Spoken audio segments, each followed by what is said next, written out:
സൈനികനായ മകന്റെ പരാതിയിൽ മാതാവിനെ തട്ടിപ്പ് കേസിൽ തങ്കമണി പോലീസ് അറസ്റ്റ് ചെയ്തു. തങ്കമണി അച്ഛൻകാനം പഴയച്ചിറയിൽ ബിൻസി ജോസാണ് അറസ്റ്റിലായത്.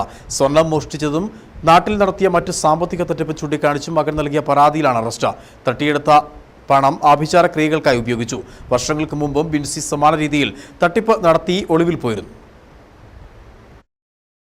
തങ്കമണി അച്ഛൻകാനം പഴയച്ചിറയിൽ ബിൻസി ജോസിനെയാണ് തങ്കമണി പോലീസ് അറസ്റ്റ് ചെയ്തത്.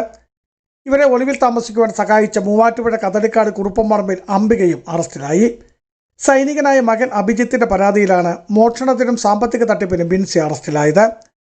മകൾ മീരയുടെ 10 പവനും മകന്റെ ഭാര്യ സന്ധ്യയുടെ 14 പവൻ സ്വർണവും മോഷ്ടിച്ച് വിവിധ ധനകാര്യ സ്ഥാപനങ്ങളിൽ പണയപ്പെടുത്തി ബിൻസി ലക്ഷങ്ങൾ തട്ടിയെടുത്തു. കൂടാതെ തങ്കമണി കാമാക്ഷി മേഖലകളിലെ വിവിധ സ്വയം സഹായ സംഘങ്ങളിൽ നിന്നും വ്യക്തികളിൽ നിന്നും പലരുടെ പേരിൽ ലക്ഷങ്ങൾ വായ്പയായി കൈക്കലാക്കുകയും ചെയ്തു.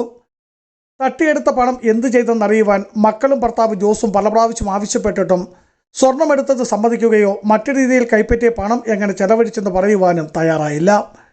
നാട്ടിൽ നിന്നും തട്ടിയെടുത്ത പണം തിരികെ ചോദിച്ച് ആളുകൾ വീട്ടിൽ വന്നതോടുകൂടി ഭർത്താവും ബിൻസിയോടുള്ള നിലപാട് ഘടിപ്പിച്ചു. ഇതേ തുടർന്ന് ബിൻസി തങ്കമണിയിൽ നിന്നും ഉപ്പുതറയിലുള്ള തൻ്റെ മാതാവിൻ്റെ അടുത്തേക്ക് താമസം മാറുകയും ചെയ്തു. അവിടെ അന്വേഷിച്ചെത്തിയ ഭർത്താവും ബിൻസിയുടെ മാതാവും വാക്കുതർക്കത്തിനിടയിലാണ് മാതാവിന് വെട്ടേറ്റ സംഭവം മുൻപ് ഉണ്ടായത്. വർഷങ്ങൾക്ക് മുൻപ് സമാന രീതിയിൽ ബിൻസി സാമ്പത്തിക തട്ടിപ്പ് നടത്തി ഒളിവിൽ പോയതായി മകൻ നൽകിയ പരാതിയിൽ വ്യക്തമായും പറയുന്നുണ്ട്. മകന്റെ ഭാര്യയെ ചായയിൽ ഗുളിക കലക്കി കൊടുത്ത് കൊലപ്പെടുത്തുവാനും ശ്രമിച്ചിരുന്നു. ഇതിന് ബിൻസിയെ സഹായിച്ചത് സുഹൃത്തായിരുന്നു. മൊബൈൽ ചാറ്റിങ്ങിൽ സുഹൃത്ത് ബിൻസിയോട് നിർദ്ദേശിക്കുന്നതിൻ്റെ ഡിജിറ്റൽ തെളിവുകളും ലഭ്യമായിട്ടുണ്ട്. തട്ടിയെടുത്ത പണം ആഭിചാര ക്രിയകൾക്കായി ഉപയോഗിച്ചു എന്നാണ് പോലീസിന്റെ പ്രാഥമിക നിഗമനം.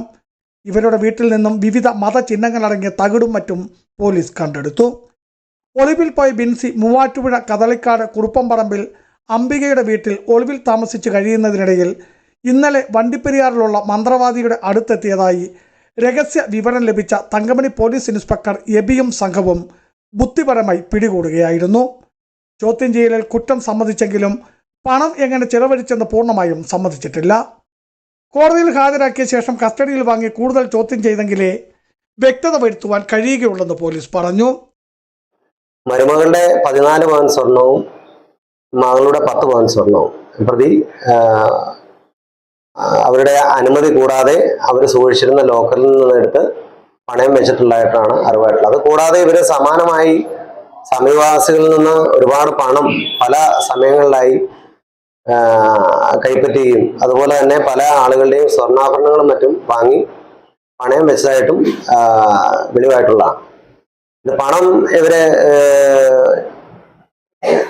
എന്തോ ഈ ആഭിചാര കർമ്മം പോലെയുള്ള എന്തോ കാര്യങ്ങൾക്കൊക്കെ വിനിയോഗിക്കുന്നതായിട്ടാണ് മനസ്സിലായിട്ടുള്ളത്. അതാണ് ഇവര് അങ്ങനെ ഈ ആഭിചാര കർമ്മങ്ങളിൽ ഏർപ്പെടുന്ന ആളുകളുടെ അടുത്തൊക്കെ സ്ഥിരമായിട്ട് അവര് പോകുന്നതായിട്ട് മനസ്സിലായിട്ടുണ്ട്. SCPO Sunilkumar, CPO പ്രീനീത P, Jithin എബ്രാഹിം തുടങ്ങിയവരാണ് പോലീസ് സംഘത്തിലുണ്ടായിരുന്നത്. ബിജു വൈശൻ പറമ്പിൽ, ഇടുക്കി വിഷൻ ന്യൂസ്, ഇടുക്കി.